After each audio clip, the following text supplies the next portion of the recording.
On va commencer بإذن تعالى. طيب بسم الله الرحمن الرحيم الحمد لله رب العالمين وصلي وسلم على سيدنا محمد وعلى آله وصحبه أجمعين. اللهم لا علم لنا إلا ما علمتنا إنك أنت العليم الحكيم.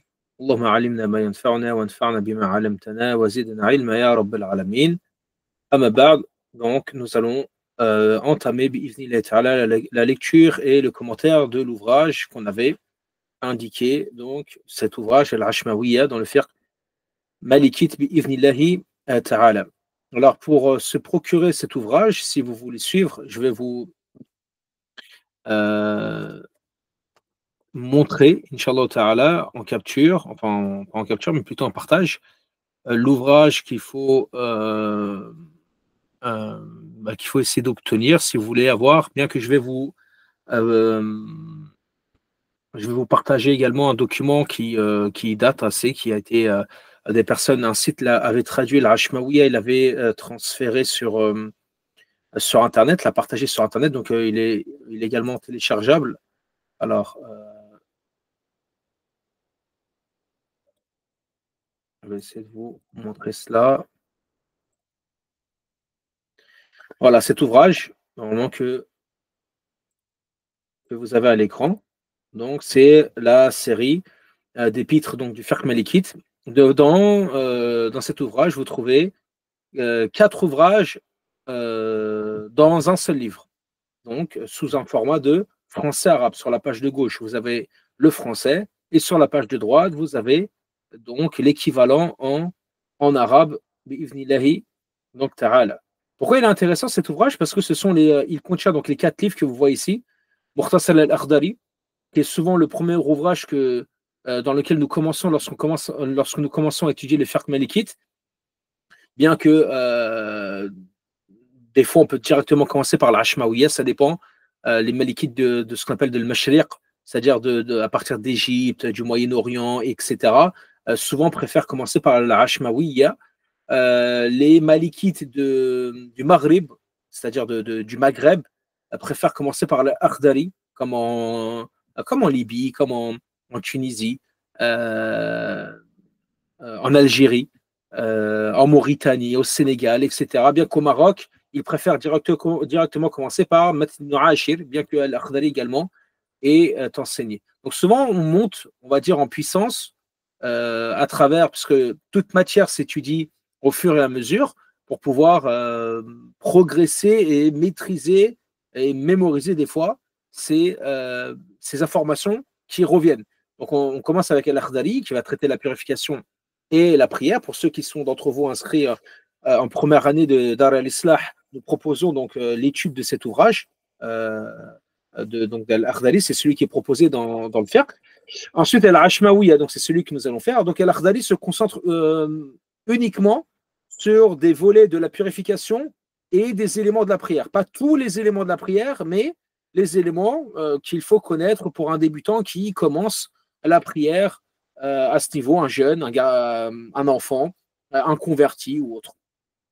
Al-Ashmawiyya également va reprendre ces éléments-là, donc de la purification de la prière, en ajoutant des éléments qu'on ne trouvera pas forcément dans l'Akhdari. Des fois, dans l'Akhdari, il y a des éléments qu'on ne trouve pas dans l'Ashmawiyya. C'est pour ça que les ouvrages se complètent. Et il rajoutera un chapitre qui est le chapitre du jeûne. Donc, il comporte ces 3 grands volets, ces 3 grands chapitres, qui sont la purification, la prière et le jeûne. Le Matn ibn Ashir va englober 3 matières. Il aura une introduction dans la Aqidah, donc il y aura le côté Aqidah sur les 6 piliers de la foi.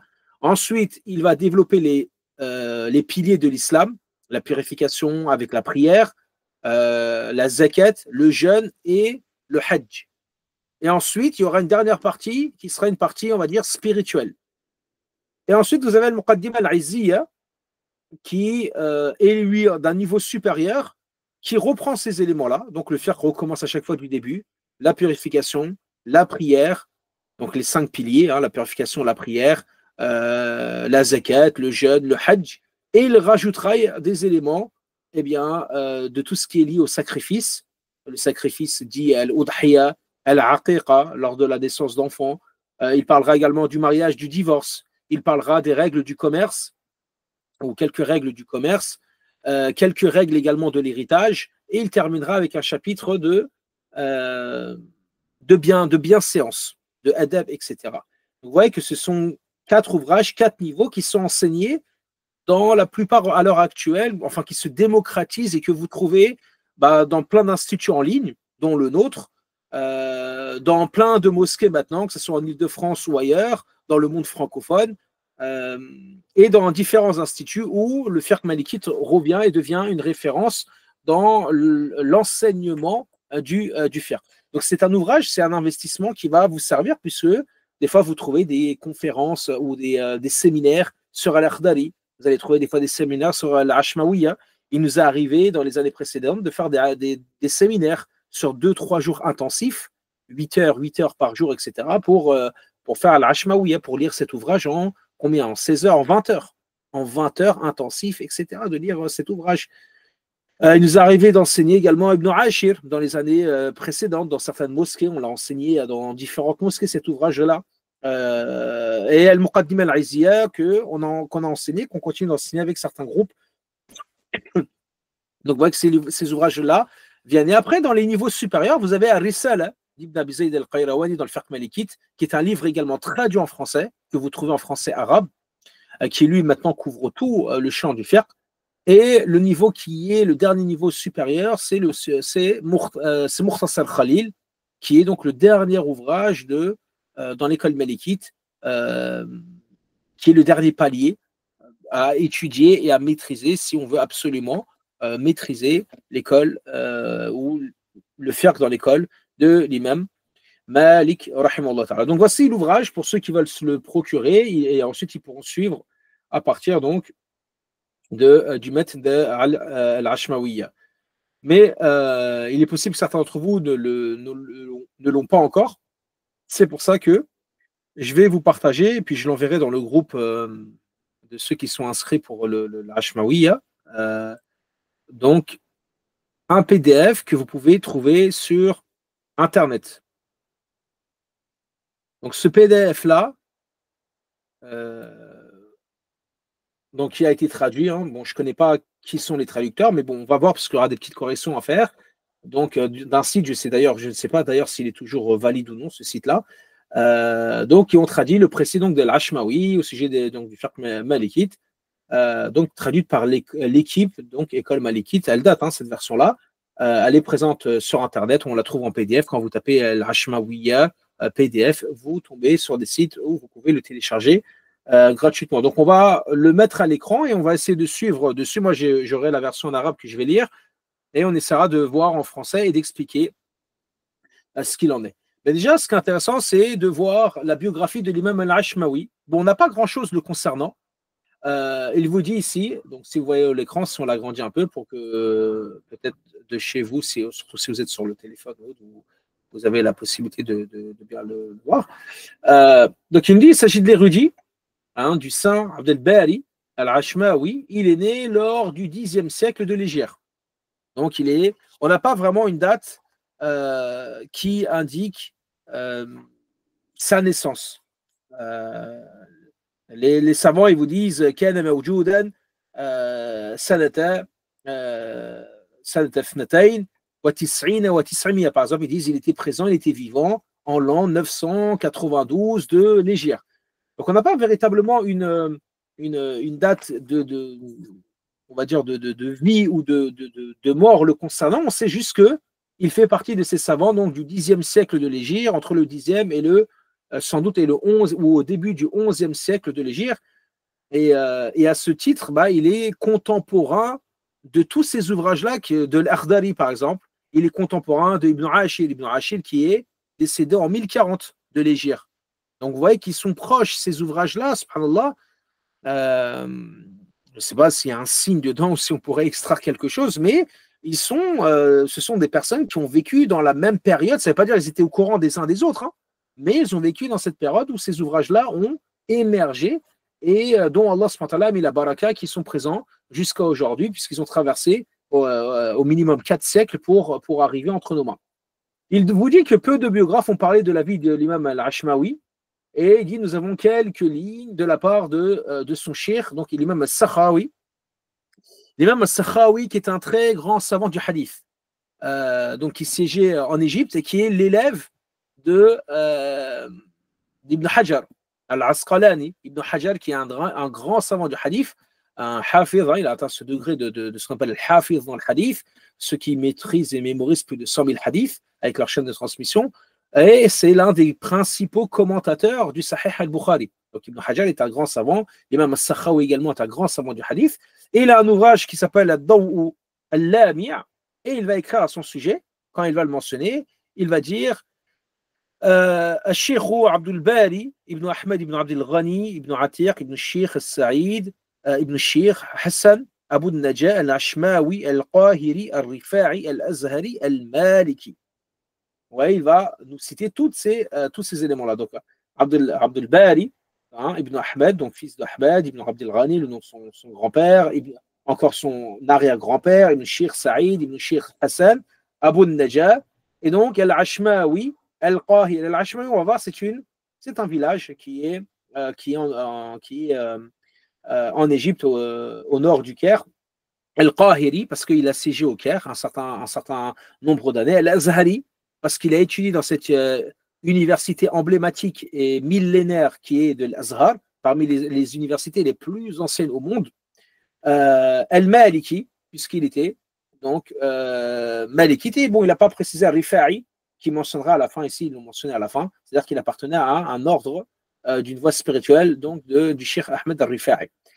Et ce qui est intéressant, c'est que l'imam al-Sakhawi va dire ce qu'ils ont traduit ici. C'est-à-dire que l'imam al-Sakhawi va dire il fait partie, il est de ceux qui ont étudié auprès de moi au Caire. Donc l'imam al-Sakhawi confirme que voilà, c'était un de ses étudiants.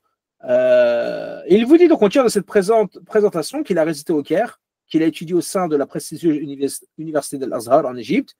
Et donc, son nom, Al-Ashmawi, fait référence à Ashma, qui est une ville d'Égypte dont est originaire donc notre auteur, Al-Ashmawi. C'est pour ça qu'on l'appelle, le livre, on l'appelle Al-Ashmawiya, puisqu'il est lié à son auteur. Et il provient d'une ville bénie, comme l'imam Al-Fishi, un des commentateurs de l'Ashmawiya, précise cela. C'est ce qui est indiqué. Il dit que l'imam Al-Ashmawi viendrait d'un village qui aurait bénéficié de l'invocation de pieux avant lui, en demandant à Allah subhanahu wa ta'ala qu'il fasse sortir des gens savants ou des gens de ce village-là. Et c'est ce qu'il a évoqué, l'imam Fishi, qui est un des commentateurs de la Ashmawiya. Il dit, hormis cela, il est très respecté dans l'école malikite pour ce présent ouvrage. Donc effectivement, ce livre qui est devenu un livre de référence dans l'école de l'imam Malik, et qui est enseigné dans les 4 coins du globe à ce titre. Il dit qu'il a reçu donc l'approbation de toute la communauté musulmane, il a été étudié à plusieurs reprises et il a enseigné depuis ce temps-là, depuis 4 siècles, il a enseigné et il a fait l'objet de plusieurs commentateurs chez les savants, tels que At-Turki, un grand savant qui a fait son commentaire, Jawahir Zakiya, donc ce commentaire qui est l'un des commentaires sur lesquels il y a une hashia, il y a ce qu'on appelle une glose, le commentaire du commentaire, comme on l'appelle, de l'imam As-Sa'idi, qui est l'un des commentaires les plus longs qu'on a sur cet ouvrage, qui fait 2 tomes qui sont assez larges sur ce livre qui est à la base, en réalité, qui est court. Hein. Il est très court, mais c'est l'un des commentaires les plus longs avec sa hashia. On a le commentaire de l'imam Al-Fishi, sur lequel on va globalement s'appuyer pour le commentaire de cet ouvrage. Vous avez également le commentaire de l'imam Al-Rumari, un grand savant marocain du siècle passé, parmi les savants du hadith et autres. Sauf que le commentaire de l'imam Al-Rumari est un commentaire axé juste sur les preuves. C'est-à-dire c'est un petit livret, il fait à peine 60 pages, même pas moins de 100 pages facile, et il vous met juste à chaque sujet qu'évoque l'imam Al-Ashmawi, il vous met les preuves de l'école.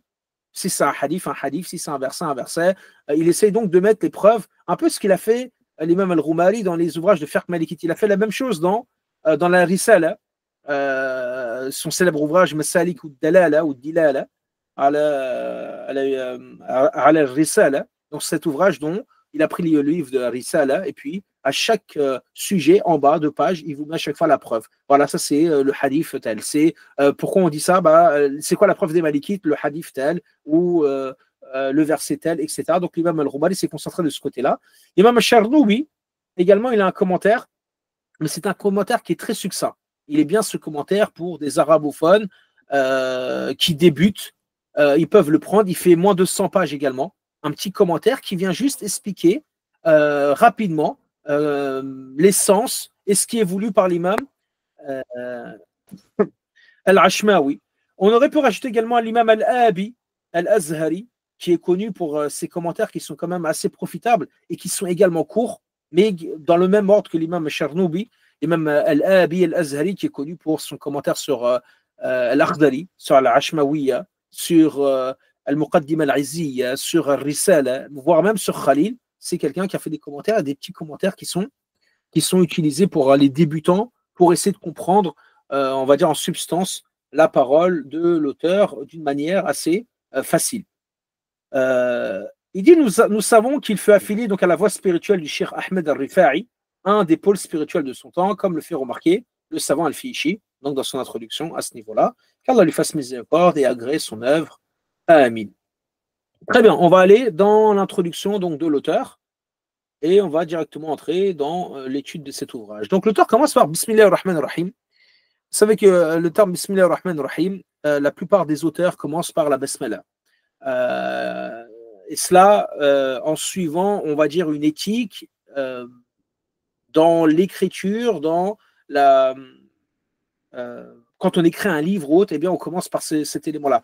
Les savants parlent d'obligation de commencer par la basmala, d'obligation de commencer par ce qu'on appelle al-hamdala, de dire alhamdulillahi rabbil alamin, ensuite de faire salat wa salam ala rasulillah, donc de faire les prières et éloges sur le prophète salam.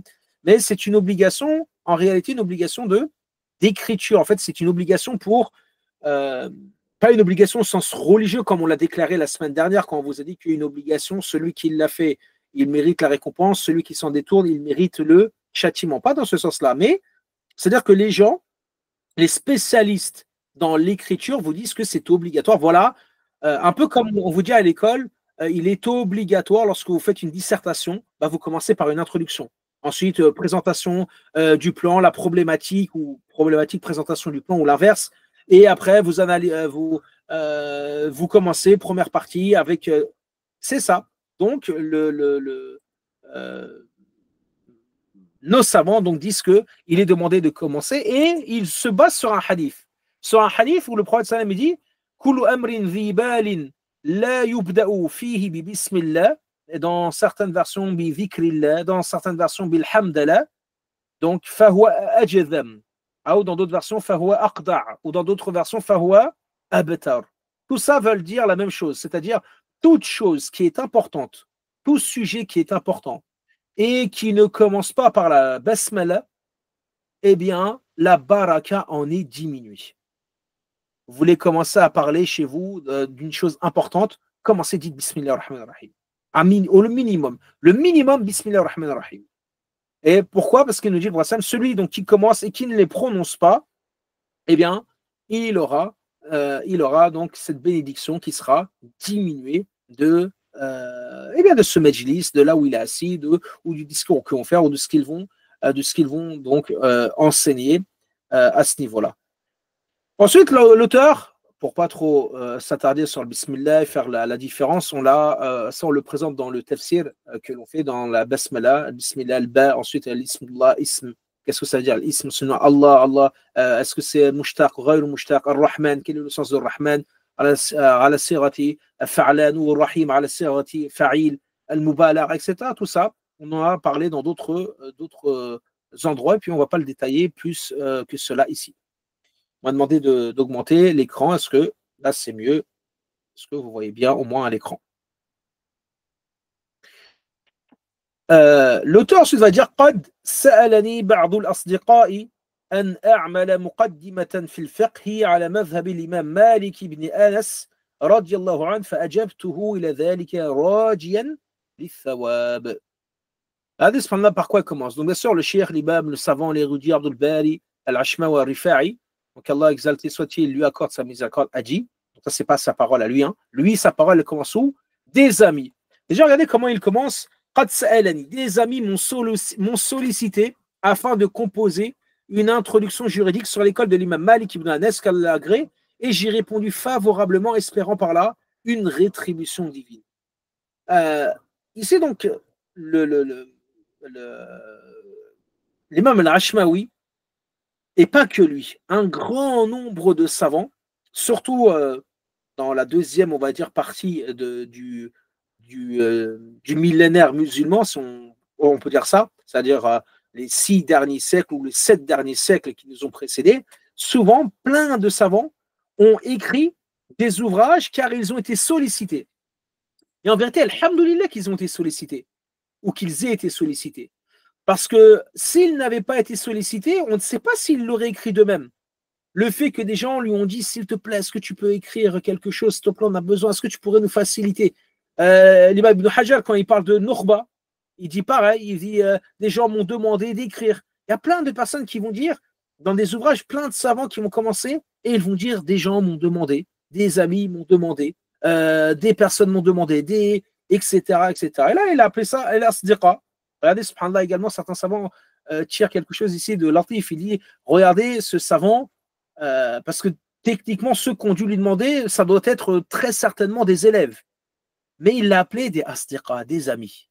Comme quoi, pour mettre en avant également cette humilité, de dire que c'est pas parce que je suis ton shir ou je suis ton enseignant que je peux pas être ton ami. Comme s'il y avait une barrière. Il y a des personnes, des fois, aujourd'hui, on a l'impression ils veulent mettre des barrières entre le professeur et l'étudiant, comme si. Alors oui, il y a le respect, oui, on parle avec politesse les uns aux autres, etc. Mais il n'y a pas cette barrière dans le sens où le professeur, il est sur une tour d'ivoire ou dans une tour d'ivoire et puis les autres, ils sont. Non. Donc là, vous voyez bien que des amis m'ont sollicité de composer. Également, il ne les cite pas, c'est l'Ibham, pour pas forcément mettre en avant, mais le fait qu'ils disent al-asdiqa, ça montre également la valeur qu'il. Donc, il les cite par. Au lieu de dire un tel, Mohamed m'a sollicité, Rachid m'a sollicité, c'est bien plus beau de les évoquer avec une caractéristique. Et la caractéristique par les amis al-asdiqa, donc qui montre cet amour, parce que l'asdiqa qui va de sidq, ou sidq, c'est la véracité, et donc il y a une qualité qui est noble derrière. Donc que j'écrive une muqaddima ici, donc une introduction, c'est souvent ce qui est indiqué, muqaddima, c'est pour ça qu'on voit l'autre livre qui s'appelait Muqaddima al-Izziya. On aurait pu l'appeler le Muqaddima al-Ashmawiyya, une muqaddima, donc une introduction juridique qui traite des éléments les plus basiques comme la purification, la prière et le jeûne. Notamment, c'est sur ces 2 éléments qui va se concentrer. Bien sûr, selon une école. Et vous voyez que dans l'histoire, il y a toujours eu une méthodologie. Donc, on étudie selon une école, selon une méthodologie. On ne peut pas apprendre dans notre vie avec plusieurs méthodologies dès le départ. Donc, il est demandé à des étudiants, à des professeurs, parce que à la base, c'est eux. Vous, en tant qu'étudiant, des fois, vous venez et vous faites confiance à vos professeurs. Et ça, c'est tout à fait honorable de votre part. Mais il est possible que ce professeur-là ne connaisse pas peut-être ou n'ait pas à l'esprit les intérêts de l'étudiant. Et donc, il peut présenter des fois un niveau qui n'est pas celui que reflète la réalité du terrain ou que reflète ces étudiants qu'il a en face de lui. Donc, il peut des fois peut-être augmenter trop le niveau, comme des fois, il peut trop le baisser. Et il faut trouver un intermédiaire, un équilibre à cela. Et ces ouvrages-là sont des introductions par lesquelles il faut passer. À quoi bon commencer à vous enseigner, par exemple, Mukhtasar al-Khalil, ou commencer par cet ouvrage Khalil, dans lequel, quand vous allez rentrer, c'est comme quelqu'un qui commence à mémoriser Al-Baqarah. Imaginez quelqu'un qui commence à mémoriser le Coran, c'est la première fois, et vous le faites mémoriser Al-Baqarah. Il ne va jamais voir le bout du tunnel. Pour lui, il est dans le tunnel, c'est obscur, il ne voit pas la lumière. Donc, on commence par des petites sourates, on commence par des petits éléments pour l'habituer. Et quand il commence à avoir un niveau, là, on peut l'orienter vers des sourates qui sont plus larges, qui sont plus longues, etc. Et là, c'est la même chose dans le fiqh. Donc, au lieu parce que dans le Khalil, si on rentre dans la purification, le chapitre, il fait le livre là, de l'Ashmawiyya. Il va être super long. Et donc, la muqaddima, ici, et il va dire fa'ajabtuhu ila dhalika rajiyan lithawab. Donc, j'ai j'ai répondu agréablement, favorablement, en espérant par quoi? Papa qu'Allah accepte et me rétribue à travers cette action que je vais produire pour lui. Et bien sûr, l'imam Malik, parce que c'était l'école qui était en vigueur, ou en tout cas bien développée en Égypte, puisqu'ils ont l'école d'Égypte à ce pouvoir-là, ou à cette madrasato Misriya, comme on dit, elle est la première école ou la première madrasa, parce que l'école malikite s'est divisée en quatre grands pôles dans le monde. Il y avait l'école dite du Maghreb, il y avait celle d'Égypte, il y avait celle de Médine, il y avait celle de Bagdad. Et celle d'Égypte dominait. Elle dominait et elle a toujours été dominante dans l'histoire, bien qu'aujourd'hui, en Égypte, vous trouvez plus de chafirites que de malikites. Mais il n'en reste pas moins des savants également malikites. Il va commencer directement et il va rentrer dans donc Kitab al-Tahara, le chapitre de la purification, et il va rentrer dans ce qu'on appelle Bab Nawaqidu al-Wudu. Donc il va rentrer dans Bab Nawaqid al-Wudu, c'est-à-dire les annulatifs des ablutions. Très bien. Des savants ont mis en avant le terme Nawaqid. Est-ce qu'il est préférable de dire Mujibu al-Wudu ou Nawaqid al-Wudu? Est-ce qu'il est préférable de dire ce qui annule le wudu ou ce qui rend le wudu obligatoire? Ils ont divergé. Parce qu'ils disent que si on commence, on dit ce qui annule le wudu, ça voudrait dire que le wudu était présent avant. Hein, c'est juste fawaid louraoui, si vous voulez, pour ceux qui sont un peu arabophones ou qui ont un peu cette notion-là. En fait, quand vous dites annulatif de l'ablution, on dit ça, c'est un annulatif. Pour dire que c'est un annulatif des ablutions, bah, il faudrait que j'ai les ablutions avant. J'ai les ablutions, puis on m'informe des annulatifs. Et c'est pour ça que dans le titre, certains vont dire qu'il est plutôt préférable de dire Mujibul wudu, comme on va dire Mujibul rus. C'est-à-dire, qu'est-ce qui rend obligatoire d'effectuer les ablutions? Donc, dès que j'ai fait cet acte-là, eh bien, il est obligatoire pour moi de faire les ablutions, bien sûr, dans le sens de prier, parce que pas obligatoire, c'est pas parce que Azakoullah, la personne va faire ses besoins, qu'il est dans l'obligation tout de suite de faire ses ablutions. Mais il sait que l'acte qu'il a accompli, elle rendra obligatoire les ablutions lorsqu'il voudra procéder à un acte d'adoration qui est lié à celui-ci, lié aux ablutions. Sans rentrer trop dans le détail de cette notion, puisque ça nécessitera de développer surtout au niveau de la langue arabe, eh bien, il va commencer par cela. Et il va nous dire I'lam waffaqaka Allah. Ça, c'est toujours quelque chose qui est spirituel. Vous voyez, il s'exprime, il nous parle comme s'il était présent. Sache qu'Allah l'exalté te raffermisse. Regardez comment il fait dua pour nous. Hein, amin. Hein, I'lam waffaqaka Allah ta'ala anna nawaqid al-wudu ala qismayn. Ahdath wa asbabi ahdath. Donc il va dire, sache que les annulatifs des ablutions sont de deux sortes. Ce qu'on appelle al-ahdath et asbabi ahdath, qui vous ont mis là. Donc ce qu'on appelle les souillures accidentelles ou les causes d'impureté. Très bien. Donc là, il nous indique que les annulatifs des ablutions sont de deux grands chapitres. On va voir tous les détails qu'il va citer. On peut les ranger soit dans ce premier chapitre-là, ou dans cette grande thématique, ou dans la deuxième. Il va commencer et il va dire Damma al-ahdathu fa khamsa. Il va dire donc concernant ces souillures-là, al-ahdath, sont au nombre de 5. Alors qu'est-ce que déjà les souillures al-ahdath? Al-ahdath, ils nous disent que c'est un élément, c'est une caractéristique qui empêche la personne ou qui empêche, qui est liée à certains de ses membres ou à tout le corps et qui l'empêche donc d'être en purification rituelle. Pourquoi on dit l'ahdath est lié à certains membres ou à tout le corps? Puisqu'il y a certains actes que l'on produit qui nécessitent une purification liée à certains membres du corps, comme les petites ablutions. Et il y a des actes que nous produisons qui va nécessiter une purification sur tout le corps. Et donc, l'ahdath, c'est une caractéristique. Pourquoi on dit c'est une caractéristique? Parce qu'en réalité, l'ahdath est quelque chose qui est fictif. Quand je parle de fictif, c'est-à-dire elle n'est pas palpable. Quelqu'un qui n'a pas les ablutions, quelqu'un qui n'a pas les grandes ablutions, est-ce qu'il y a un signe extérieur au niveau humain qui nous permettent de déterminer qu'il n'a pas les ablutions. Là, si je vous dis par exemple, juste en m'observant, est-ce que vous êtes capable de dire que j'ai les ablutions ou que je ne les ai pas? Donc, il n'y a pas de signe distinctif à cela.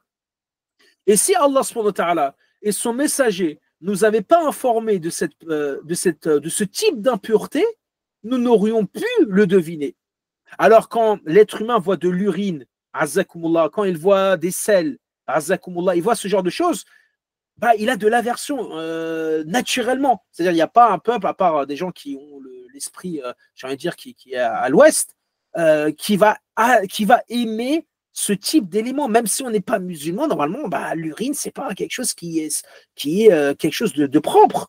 Pareil. Donc, ça, c'est quelque chose qui est palpable. Mais techniquement, quelqu'un qui, si je vous dis par exemple, bah, tu n'as pas les ablutions, bah, tu es en impureté mineure. Tu n'as pas les grandes ablutions, tu es en impureté majeure. Comment peut-on le savoir si ce n'est par la révélation? C'est pour ça qu'on dit qu'ils disent, nous savons que c'est une sifa hukmiya. Donc c'est une caractéristique qui est citée par nos textes dont nous ne pouvons deviner par la simple raison. Qu'on ne peut pas accéder à cela par la simple raison. Et bien sûr, les ablutions viennent, c'est une caractéristique qui va venir retirer sur certains membres de notre corps cette impureté mineure. Donc nous rendant entre guillemets purs pour effectuer des actes d'adoration. Taïb. Là, les souillures, l'ahdath, la définition qu'ils vont vous dire, c'est comme ils vont dire al-kharij al-mu'tad min al-makhraj al-mu'tad ala sabil as-sihhati wal-i'tiyad. Cette définition qu'ils vous donnent les savants dans les ahdath, voilà si la définition. Ils vont vous dire, c'est tout ce qui sort, on va dire naturellement, de son orifice pour lequel il est connu, concernant une personne qui est en bonne santé à ce niveau-là. Donc, si on garde la traduction ou si on traduit de cette manière pour ne pas alourdir cette définition-là. Donc, c'est là ce qui sort donc des orifices, des voies naturelles, qui est connu pour cela, et alors qu'on est en bonne santé. Donc, qu'est-ce qui sort des deux orifices? Donc, de devant et de derrière de l'être humain. Mais ce qui est connu de ces orifices-là, par exemple, il va nous traiter par exemple de l'urine. L'urine, ça sort de devant. Mais admettons que si ça devait sortir par derrière, est-ce que ça sera un annulatif des ablutions? On vous répondra que non. Parce que la sortie naturelle de l'urine est de devant et n'est pas de derrière.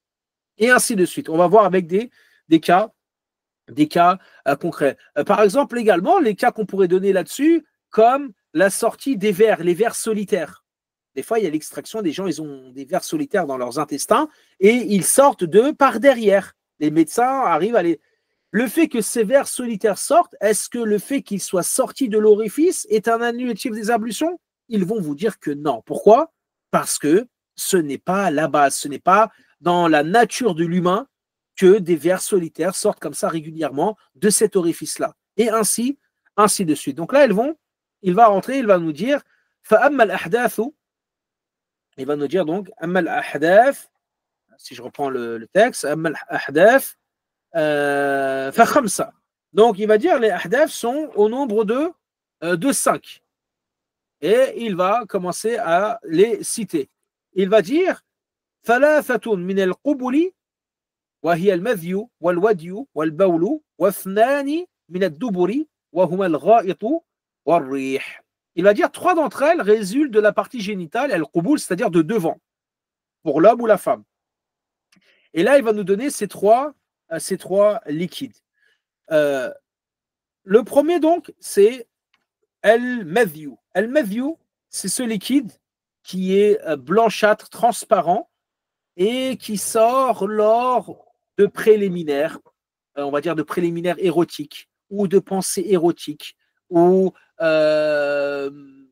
d'actions qui, comme des baisers, comme des caresses, etc., de l'homme comme de la femme. Donc on appelle ce liquide al-madhiyu, qu'ils ont traduit par le liquide prostatique. Je ne sais pas si d'autres suivent sur le livre, l'autre livre que je vous ai montré. N'hésitez pas à donner des fois des différentes traductions pour que ça soit ou qu'on puisse compléter cela. Donc là, Al-Madyu, c'est cet élément-là. Donc celui-ci, lorsqu'il sort, c'est un annulatif des petites ablutions seulement, attention, pas des grandes, des petites. Et il nécessite le fait de laver, pour l'homme précisément, le fait de laver donc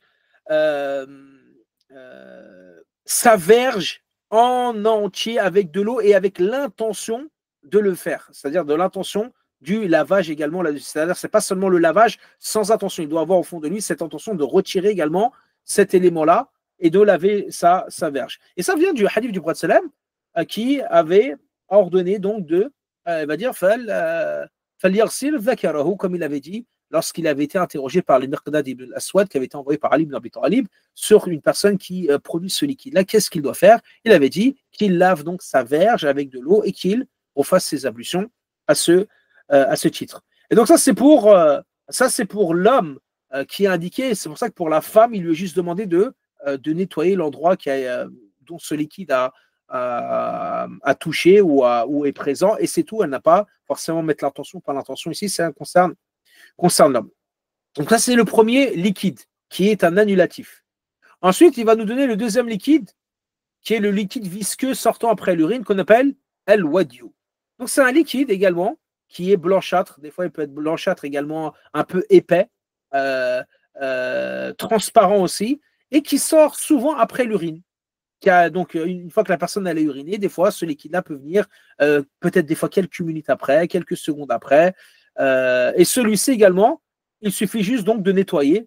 Il n'a pas les mêmes, il n'y a pas la même obligation que le premier, c'est-à-dire de laver avec donc la verge de l'homme avec l'intention, etc. Celui-ci non, il suffit juste de nettoyer l'endroit. Si c'est le corps, l'endroit qui est touché, il nettoie juste l'orifice. Si ça a touché ses sous-vêtements, il met de l'eau et il nettoie ses sous-vêtements également, et ainsi de suite. Donc ça c'est intéressant puisque ces trois-là donc sont, et également l'urine, donc el baoulou, qui est l'urine que vous connaissez. Donc ces trois éléments-là sont des annulatifs qui sortent de devant. Puis il dit les deux restantes résultent du postérieur, ce qu'on appelle ad-dubur, et sont donc les excréments qu'on appelle el-ra'it. El-ra'it, donc à la base, c'était un terme qui, dans la langue arabe, qui visait un endroit qui est en contrebas. Parce que les gens, pour aller faire leurs besoins, ils s'éloignaient dans le désert, mais pour ne pas rester à la vision des gens, ils descendaient dans des formes de vallées et ils faisaient leurs besoins. Donc ils sont cachés, ils descendent, vous ne les voyez plus. Et cet endroit, cette manière, on l'appelait le ra'it dans la langue arabe. Puis, à force de l'utilisation et que c'est devenu, eh bien, maintenant, le ra'it vise directement les excréments. Quand vous dites le ra'it, eh bien, on comprend tout de suite dans le fiqh que vous visez eh bien, cette notion-là. Donc, cela aussi, c'est un annulatif des petites ablutions.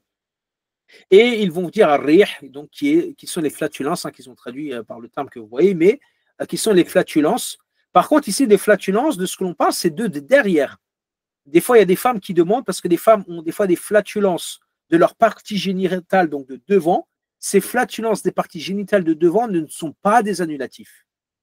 Donc, c'est que les flatulences qui sont effectuées de derrière qui annulent eh bien, les petites ablutions.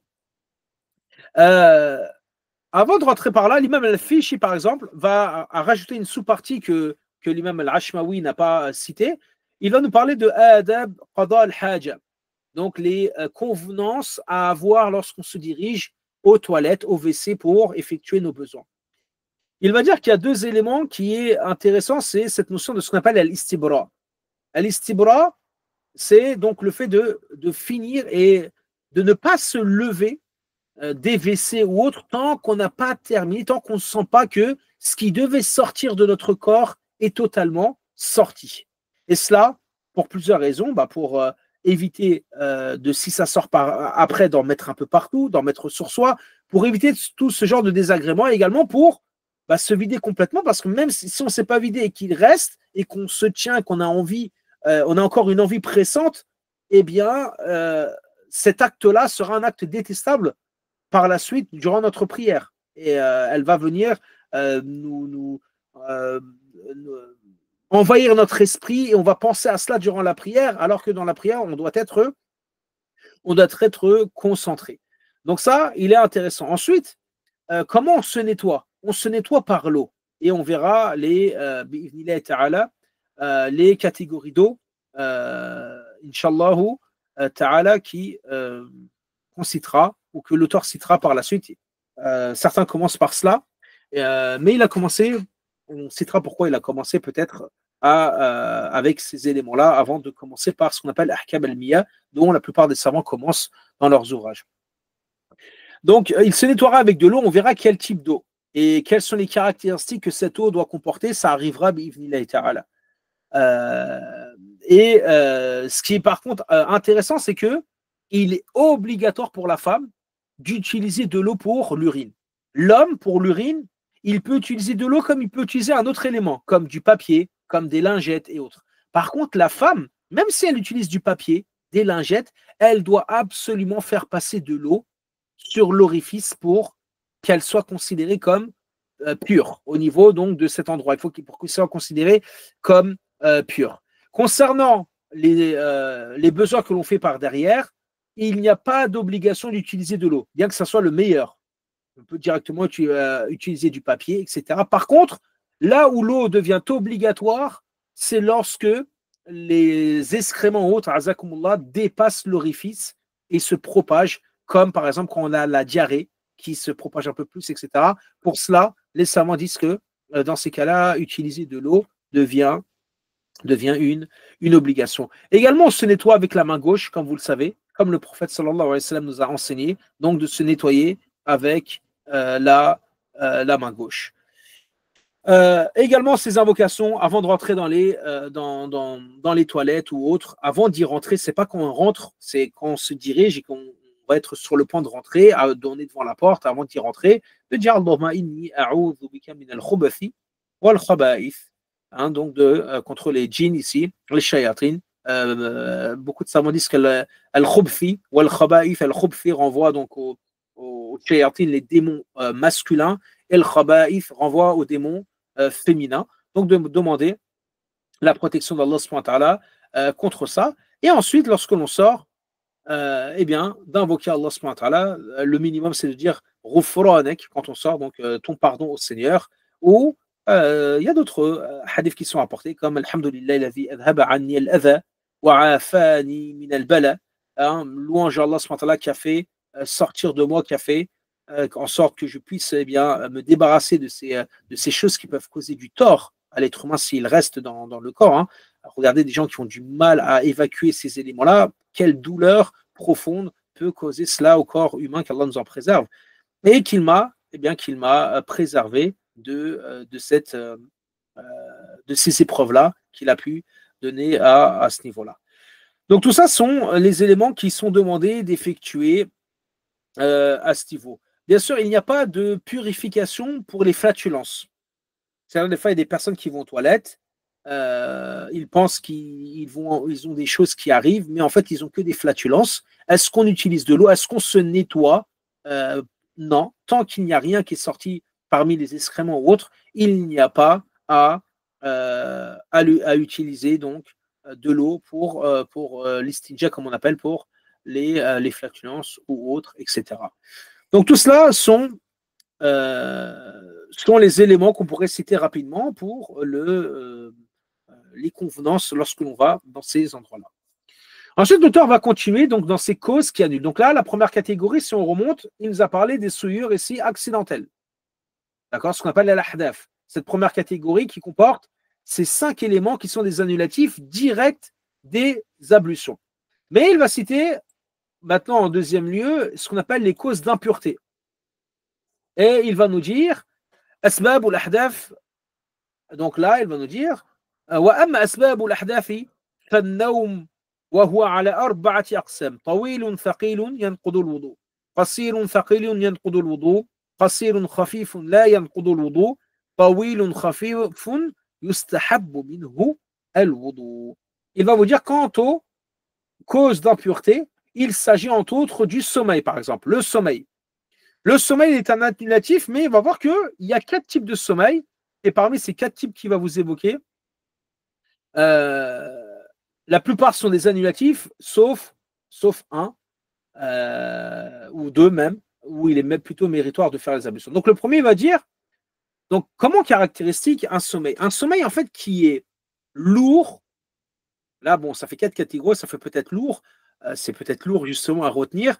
Donc pour encore plus diminuer et vous rapprocher la mémorisation de cela, retenez à votre esprit, un sommeil lourd est un annulatif. Point. Qu'il soit long dans la durée ou qu'il soit court. Qu'il ait duré 30 secondes ou qu'il ait duré 2 heures ou 6 heures ou 10 heures, c'est un annulatif. D'accord? Ça, c'est donc le premier point. Ensuite, il y a ce qu'on appelle le léger.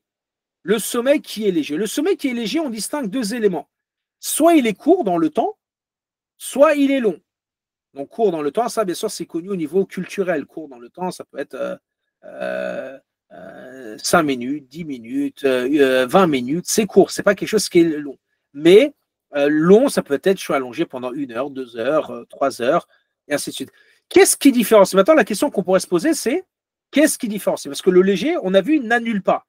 Mais seulement quand une personne est dans un sommeil léger, mais qui dure longtemps, eh bien là, on lui demande de refaire ses ablutions. C'est-à-dire, il est méritoire, il est recommandé. Il est recommandé donc de refaire ses ablutions. Comment considère-t-on un sommeil qui est long d'un sommeil qui est léger? Le sommeil qui est lourd, c'est celui qu'ils vous disent, nos savants, ils disent que ce sommeil-là, c'est celui dont la personne, ça y est, n'entend plus rien autour de lui. C'est-à-dire que vous êtes un peu allongé dans votre salon, et puis vous continuez à vous fermer les yeux, vous continuez à entendre des voix, même si vous ne comprenez pas ce qui se dit, mais vous continuez à entendre des voix, vous continuez à entendre le son de la télé, etc.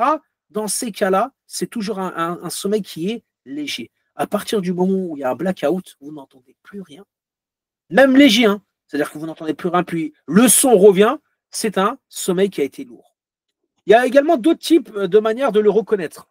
Par exemple, ils vont vous dire si vous avez Subha à la main, vous avez ce qu'on appelle, vous savez, avec le quoi on fait le tasbih, ou autre chose, vous avez un stylo à la main, vous avez votre téléphone à la main, et ce téléphone-là, ou cet élément qui est dans votre main, vous ne le sentez pas tomber. Il glisse de vos mains, bien sûr, après quand il tombe, il vous réveille, ça c'est autre chose. Mais au moment où il glisse de votre main, vous ne le sentez pas tomber. Et donc, il tombe de vos mains. Ou alors, il est dans votre main, puis quelqu'un vient, le prend, et vous ne vous rendez même pas compte qu'on vous a pris cet objet dans votre main. Donc, c'est un sommeil qui est également lourd. Et d'autres éléments qui nous sont cités. Donc, c'est comme ça qu'on distingue un sommeil lourd d'un sommeil léger. Donc, si le sommeil il est lourd, qu'il soit court ou long, il annule les ablutions. Si ce sommeil est léger, mais qu'il est court, dans ces cas-là, il n'annule pas les ablutions. Par contre, s'il est long, on demande et on dit qu'il est méritoire, il est recommandé. Un mustahab ici, c'est dans le sens de méritoire. C'est-à-dire, il fait ses ablutions, il refait ses ablutions, tant mieux. Il ne les refait pas, personne n'a le droit de le blâmer ici. On le laisse tranquille. Et il peut prier directement à ce niveau-là, bi'ivnillahi ta'ala. Ensuite, l'auteur va nous citer une autre catégorie et il va nous dire ومن الأسباب التي تنقض الوضوء زوال العقل بالجنون والإغماء والسكر. Donc il va nous dire que parmi les causes également qui annulent les ablutions, la perte de la raison, donc la perte de la raison qui est liée à ces éléments qu'il va citer, la folie, l'évanouissement, l'ivresse. En réalité, le sommeil est affilié également à la perte de la raison. Parce qu'en réalité, quand on dort, on perd la raison, et donc c'est également une des catégories. Il aurait pu le mettre directement sans l'extraire en disant, parmi les causes qui annulent les ablutions, la perte de la raison, 2 points, le sommeil, la folie, l'évanouissement, l'ivresse. En réalité, ce sont une même catégorie. Ce sont que des exemples du fait d'expliquer et d'indiquer que la perte de la raison est un élément qui déclenche eh bien, l'obligation de refaire ces ablutions. Donc, perdre la raison a plusieurs catégories, comme vous l'avez vu. La folie, quelqu'un qui est frappé de folie.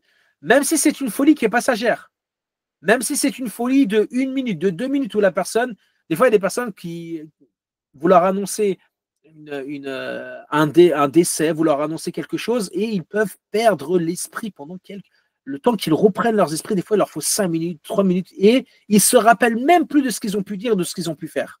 Des fois, c'est une perte de la raison comme ça qui peut arriver. Donc, peu importe quel type de perte de raison, c'est synonyme d'annulatif des ablutions. Pareil, l'évanouissement. L'évanouissement est un élément l'évanouissement qui dure même 10 secondes, hein, que ce soit 10 secondes ou 30 secondes, ou l'évanouissement, c'est-à-dire il est dans le coma pendant une semaine ou autre, eh bien, c'est un annulatif des ablutions. Également, ce qu'on appelle la soukru, ici, la soukru, dans l'ivresse, l'islam n'appelle pas à boire, mais on peut avoir malheureusement, on le voit malheureusement, on le constate, des musulmans qui consomment de l'alcool, mais qui effectuent également la prière. Ça ne veut pas dire qu'il y a une contradiction. Comment ça, tu bois et tu pries? Son péché, il le fait, et la prière, on ne va pas lui dire de délaisser la prière. Mais comment il fait à ce niveau-là? Et là, l'ivresse, bien sûr, on parle de quelqu'un qui atteint cette ivresse-là, et l'ivresse, elle est définie comme étant quand on est dans une forme de joie, de gaieté, tout en disant des paroles peut-être qui peuvent dépasser notre raison. Donc, s'il atteint cet élément, qui est un élément où il a une perte de raison qui n'est pas forcément totale, mais elle est quand même couverte en quelques parties, eh bien, c'est un élément qui annule ses ablutions et il ne pourra pas prier. S'il fait ses ablutions, il est dans un état où il est ivre, il veut prier, il ne pourra pas, il faudra attendre qu'il retrouve la raison. Puis l'auteur va nous citer. Alors l'auteur nous a dit que si on remonte, il nous a indiqué que les annulatifs des ablutions avaient 2 catégories, les souillures accidentelles et les causes d'impureté, ce qu'on appelle asbab. Les souillures, il nous les a cités, donc l'ahdaf, il nous les a cités, c'est 5 éléments. Puis il nous a cité ce qu'on appelle asbab ou l'ahdaf. Bien qu'il n'a pas parlé d'un élément, on ne va pas le mentionner, mais ce qu'on appelle al-massou, bien qu'il il va le mentionner par la suite, mais ça aurait été bien qu'il le mentionne ici, puisqu'il cite des éléments en mélangeant certaines catégories. À la coulée. Il va dire par la suite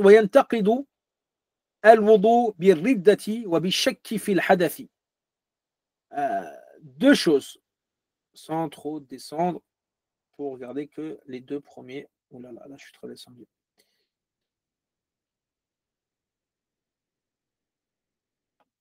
Voilà, ici, regardez ça.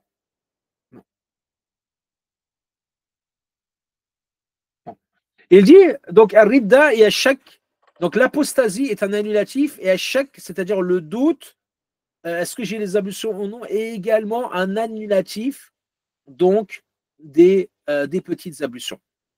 Ar-Ridda ici, qu'Allah nous en préserve, c'est donc l'apostasie. Bien sûr, on parle de quel moment? Parce que techniquement, quelqu'un qui apostasie, qu'Allah nous en préserve, et préserve les musulmans et nos proches de l'apostasie.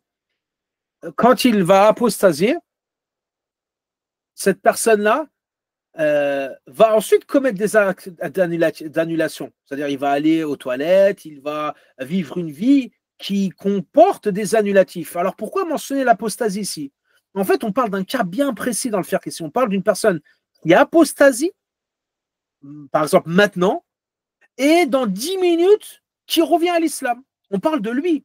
Pas de quelqu'un qui a apostasie, puis après il va aux toilettes, après il va faire ses besoins 10 fois, 15 fois, après il va dormir, il se réveille demain matin. Ça, c'est bon. Il a commis je ne sais combien d'actes qui sont des annulatifs, des ablutions. Donc il n'y a plus aucun intérêt de lui dire écoute, tu dois refaire tes ablutions parce que tu as apostasié. Ben non. Il a été 15 fois aux toilettes, il a dormi pendant 10 jours.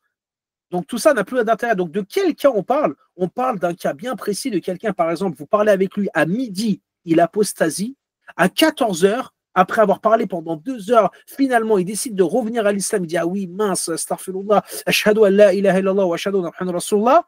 À ce moment-là, allez, viens, c'est la prière de Dhuhr. Ah, tu avais fait les ablutions tout à l'heure à 11 heures. Avant qu'on discute à midi, tu avais fait les ablutions. Oui, mais ces ablutions sont caduques. Pourquoi?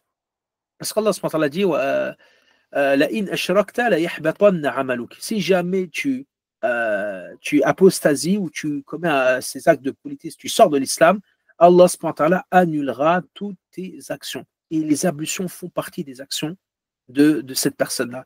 Voire même les grandes ablutions sont annulées, voire même son hajj est annulé, voire même toutes ses prières qu'il a pu accomplir, tous les jeûnes du mois de Ramadan qu'il a pu faire, qu'Allah subhanahu wa ta'ala nous en préserve, c'est vraiment une perte colossale.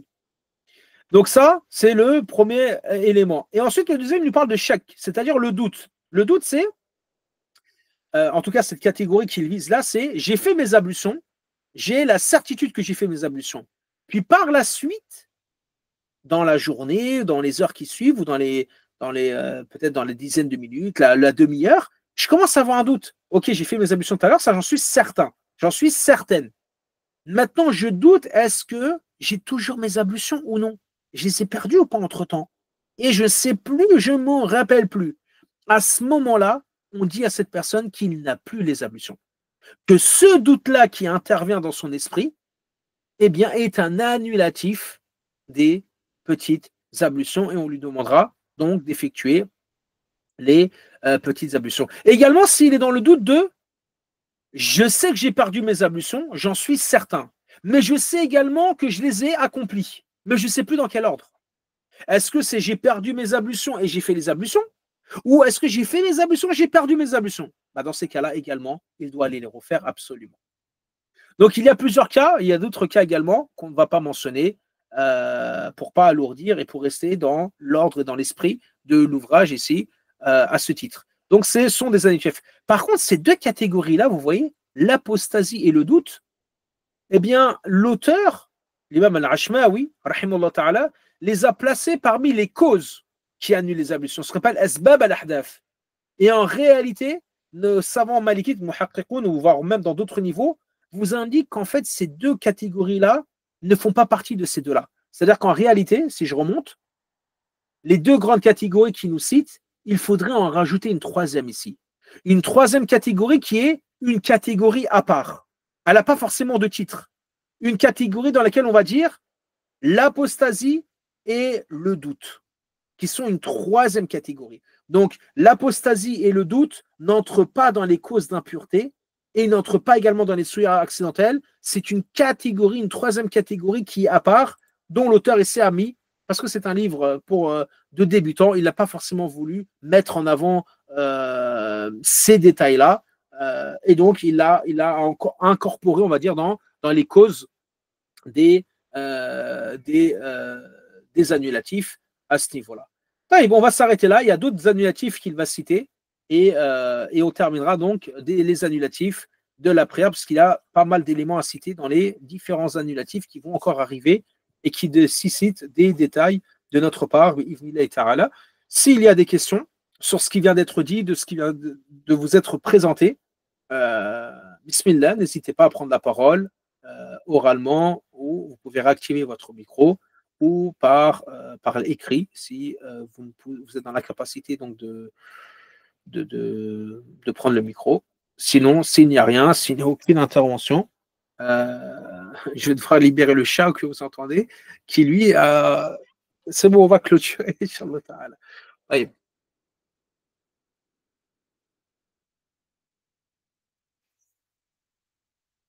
Alaykoum salam wa rahmatullah.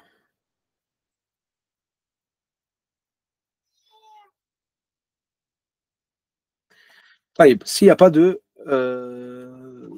questions, s'il n'y a pas d'intervention de votre part, on va, Inch'Allah ta'ala, clôturer. On vous rappelle juste que une question sur la flatulence en cours de prière, doit-on la recommencer? Oui, la flatulence, bien sûr, si on a la certitude, ce n'est pas des doutes, est-ce que j'ai des gargouillements dans mon ventre, tout ça, là, on parle vraiment de la personne, elle est certaine d'avoir eu cet élément-là durant la prière, elle arrête la prière sur le champ.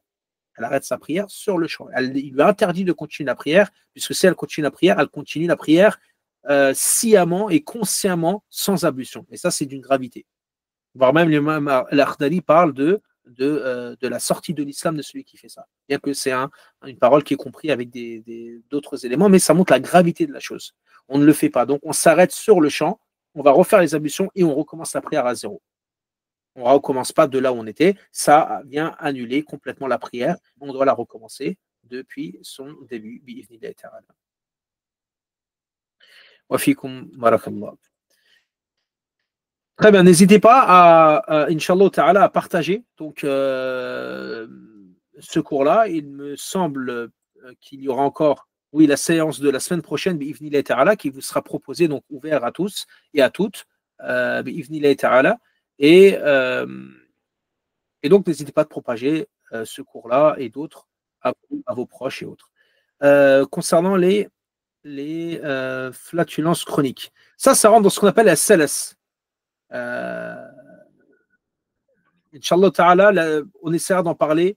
Rappelez-le-moi la semaine prochaine à Salas, qui est une catégorie. En fait, on a dit que ces éléments annulaient les ablutions, mais si la personne elle est dans une incontinence, et les incontinences sont de plusieurs sortes. Il y a l'incontinence au niveau de l'urine, il y a l'incontinence au niveau des selles, il y a l'incontinence au niveau des flatulences. Et cette incontinence, elle est classifiée en 4 grandes catégories, enfin en 4 éléments. Quoi qu'on va répondre tout de suite, ça va aller vite. Si ces flatulences chroniques ou tout autre élément qui est chronique, comme l'urine, comme on met tout ça dans la même catégorie, c'est-à-dire ce sont donc ces éléments-là. Si elles accompagnent le croyant dans tout le temps de la prière, c'est-à-dire vous prenez du temps de dhuhr jusqu'à temps de subh, admettons il y a 20 heures dans la journée de prière, à partir de dhuhr jusqu'à subh, c'est ça le calcul à faire.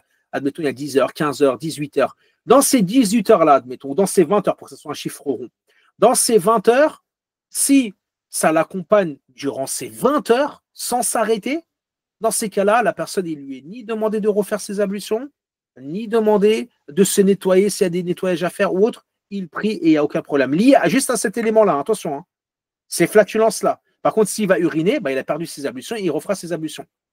Deuxième élément, si ça prend la majorité du temps, c'est-à-dire plus de 10 heures.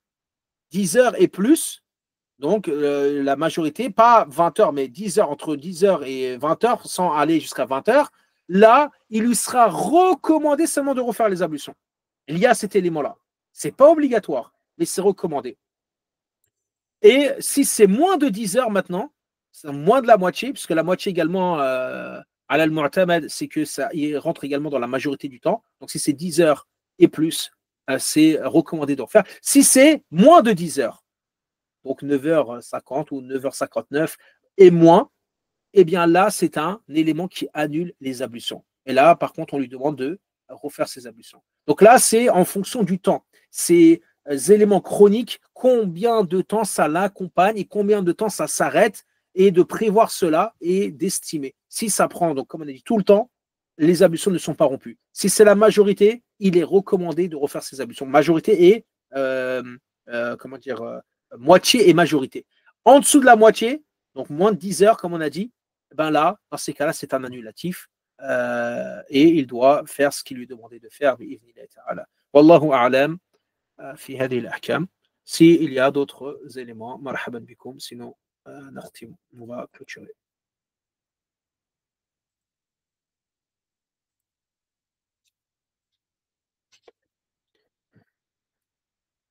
هاي بارك الله فيكم سبحانك اللهم وبحمدك أشهد أن لا إله إلا أنت أستغفرك وأتوب إليك اللهم صل وسلم وبارك على سيدنا محمد وعلى آله وصحبه أجمعين سبحان ربك رب العزة عما يصفون والسلام على المرسلين والحمد لله رب العالمين والله تعالى أعلم بارك الله فيكم qu'Allah vous préserve bon week-end à vous bonne semaine à vous et je vous donne rendez-vous la semaine prochaine بإذن الله تعالى والسلام عليكم ورحمة الله تعالى وبركاته